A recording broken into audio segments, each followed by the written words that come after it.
Students, my self आभा सेरीवाल और मैं आज आपको बताऊंगी class 12th business study chapter 1 nature and significance of management. Nature and significance of management, सबसे पहले हम ये समझेंगे कि मैनेजमेंट होता क्या है। नेचर मीन्स इससे इसका जो डेफिनेशन है वो, और सिग्निफिकेंस मतलब मैनेजमेंट का इम्पोर्टेंस, ये आपको इस चैप्टर में पढ़ना है। सबसे पहले हम देखेंगे मैनेजमेंट की definition. A process of managing things to achieve our goals effectively and efficiently. Effectively and efficiently, अभी हमने क्या पढ़ा कि मैनेजमेंट क्या है, एक प्रोसेस है, किसी भी काम को करने की एक प्रोसेस है जिसको हम काफ़ी इफेक्टिव और इफिशिएंटली तरीके से करते हैं। अब प्रोसेस, सबसे पहला आप देखिए कि प्रोसेस क्या है। Process means steps. क्या होती है ये स्टेप्स? किसी भी वर्क को करने के लिए जो स्टेप्स ली जाती हैं वो प्रोसेस होती हैं, प्रोसेस कहलाती हैं। जैसे कि प्लानिंग है, कब करना है, कैसे करना है, क्या करना है, organising, staffing, directing and controlling, ये इसमें आती हैं, जो आपको अभी आगे के चैप्टर्स में पढ़ने को इंडिविजुअली मिलेंगे। इसके बाद है इफेक्टिवली। अब हमें मीनिंग समझना है किसका, इफेक्टिवली का, कि इफेक्टिवली क्या होता है।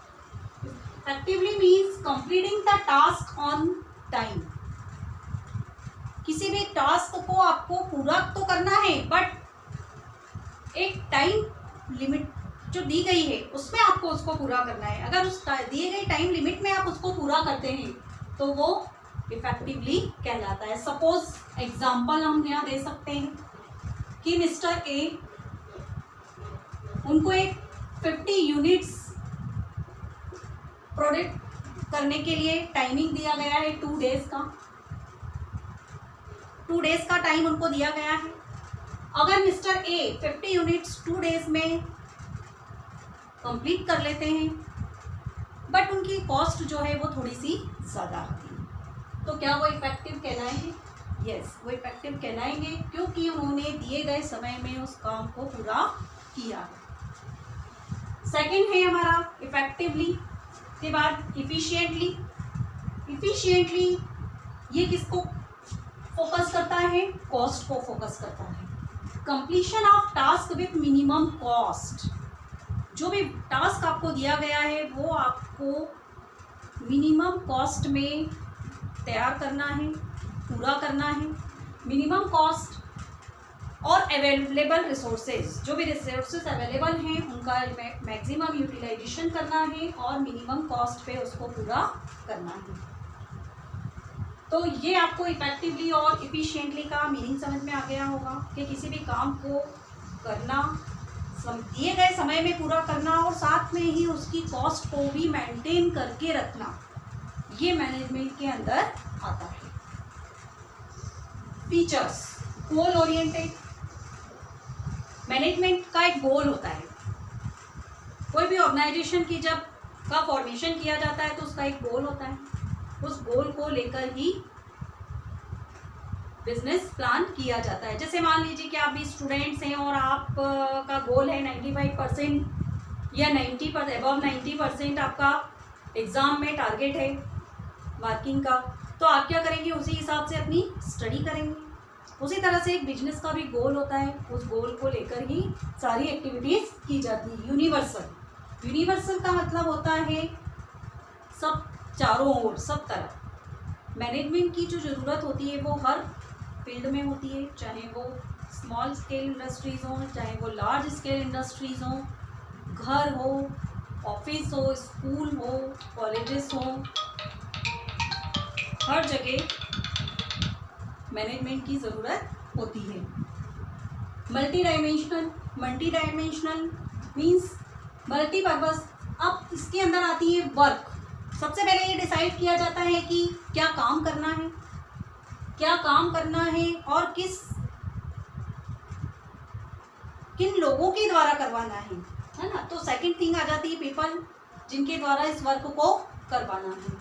Number 3 operations. ऑपरेशंस मतलब जो भी बिजनेस की एक्टिविटीज़ हैं उनको पूरा करवाना, ये आता है आपका मल्टी डायमेंशनल में। इसके बाद एक continuous activity. Continuous activity means business की जो एक्टिविटीज़ हैं वो कंटिन्यूस चलती रहती है, इसलिए मैनेजमेंट भी हमेशा चलता रहता है। मतलब एक ही कंटिन्यूस चलने वाला प्रोसेस है, ऐसा नहीं कि आज हमने मैनेजमेंट कर लिया है तो हमको कल इसकी ज़रूरत नहीं पड़ेगी। मैनेजमेंट की कंटिन्यूस रेगुलर ज़रूरत पड़ती रहती है जब तक कि बिजनेस का जो गोल है वो अचीव ना हो जाए। Needed at all level, business के मैनेजमेंट के 3 लेवल्स होते हैं। 3 लेवल्स होते हैं। ये 3 लेवल्स जो हैं वो आपको आगे पढ़ने को मिलेंगे। उन हर लेवल्स के ऊपर मैनेजमेंट की ज़रूरत होती है। जैसे कि लोअर लेवल है, मिडिल लेवल है, अपर लेवल है, हर लेवल पे मैनेजमेंट की ज़रूरत होती है। इंटेंजिबल फोर्स, अब मैनेजमेंट जो होता है वो क्या होता है? इंटेंजिबल फोर्स होता है। इंटेंजिबल फोर्स जो कि दिखाई नहीं देता, इसको सिर्फ महसूस किया जा सकता है, फील किया जा सकता है। कैसे? रिजल्ट के द्वारा।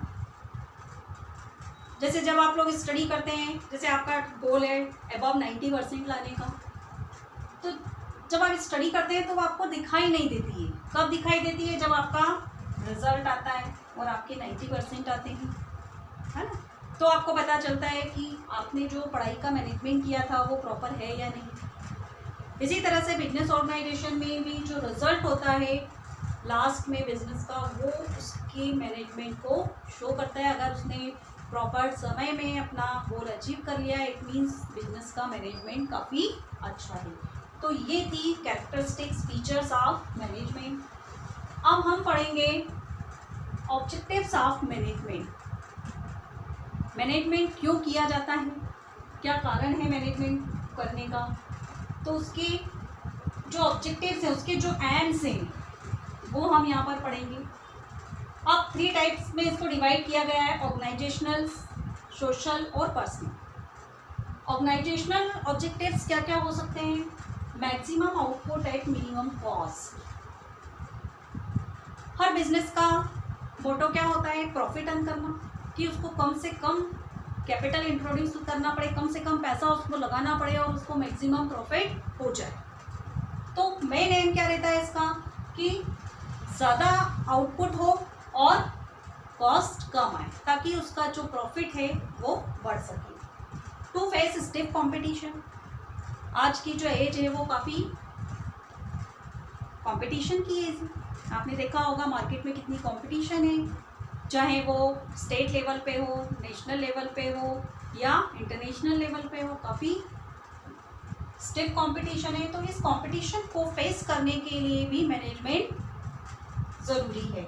Solution to labour problems, labour की जो प्रॉब्लम्स होती हैं, मजदूरों की जो प्रॉब्लम्स होती हैं, उनको दूर करने के लिए प्रॉपर मैनेजमेंट की ज़रूरत होती है। अगर प्रॉपर मैनेजमेंट नहीं है तो उससे क्या होगा?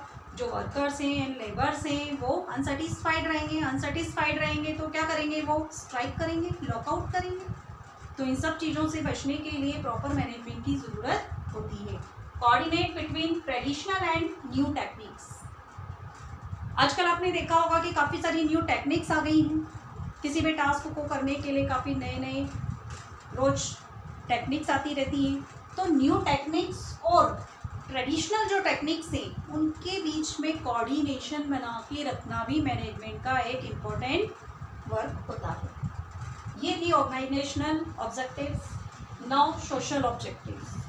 अब क्योंकि मैनेजमेंट जो है, ऑर्गेनाइजेशन जो है, वो सोसाइटी के वेलफेयर के लिए भी वर्क करना पड़ता है उसको। तो क्या क्या है देखिए, प्रोटेक्टिंग द एनवायरनमेंट, सबसे पहला मेन टास्क है उसका क्या रहता है कि जो एनवायरनमेंट है उसको प्रोटेक्ट करना, उसके ऑर्गेनाइजेशन से किसी आसपास के एनवायरनमेंट को कोई लॉस ना हो, वो उसको मेंटेन करके रखे। Second, social welfare, social welfare के लिए काम करे वो सोसाइटी के लिए। बेस्ट क्वालिटीज़ प्रोडक्ट, और सोसाइटी को बेस्ट क्वालिटी का जो प्रोडक्ट है वो तैयार करके प्रोवाइड करें एट मिनिमम कॉस्ट। पर्सनल जो ऑब्जेक्टिव्स होते हैं वो टोटली एम्प्लॉइज से रिलेटेड होते हैं। किससे रिलेटेड होते हैं? एम्प्लॉइज से रिलेटेड होते हैं, क्योंकि ऑर्गेनाइजेशन में अगर एम्प्लॉइज सेटिस्फाइड रहेंगे तो ऑर्गेनाइजेशन का जो वर्क है वो स्मूथली चलता रहेगा। सबसे पहले उनको जॉब सिक्योरिटी होना चाहिए। जॉब सिक्योरिटी मतलब उनको अपनी जो जॉब है वो जाने का डर नहीं होना चाहिए, ऐसे काम से निकाले जाने का उनको डर नहीं होना चाहिए। अगर उनको इस टाइप का डर नहीं होगा तो वो क्या करेंगे, मन लगाकर काम करेंगे। बेटर सैलरीज, कम से कम उनको इतनी सैलरी दी जाए जिससे कि उनकी जो बेसिक नीड्स हैं वो पूरी हो पाए। नंबर 3 सोशल नीड्स, उनकी सोशल नीड्स भी होती हैं। सोशल नीड्स मतलब समाज में उनका नाम हो, तो ऑर्गेनाइजेशन को टाइम टू टाइम ऐसे काम भी करना चाहिए जिससे कि उनकी सोशल नीड्स भी पूरी हो। उनको एक इम्पोर्टेंस देना चाहिए ऑर्गेनाइजेशन में, ताकि वो अपने आप को ऑर्गेनाइजेशन का एक पार्ट समझें और उसमें वो अच्छे से काम करें। तो ये आज मैंने आपके वीडियो में आपको बताया, 3 चीज़ें बताई। मैनेजमेंट की डेफिनेशन, मैनेजमेंट के features and objectives of management. ठीक है, इस चैप्टर में अभी और भी कुछ बहुत सारे टॉपिक्स हैं जो मैं आपको अगले वीडियो में बताऊंगी। Thank you.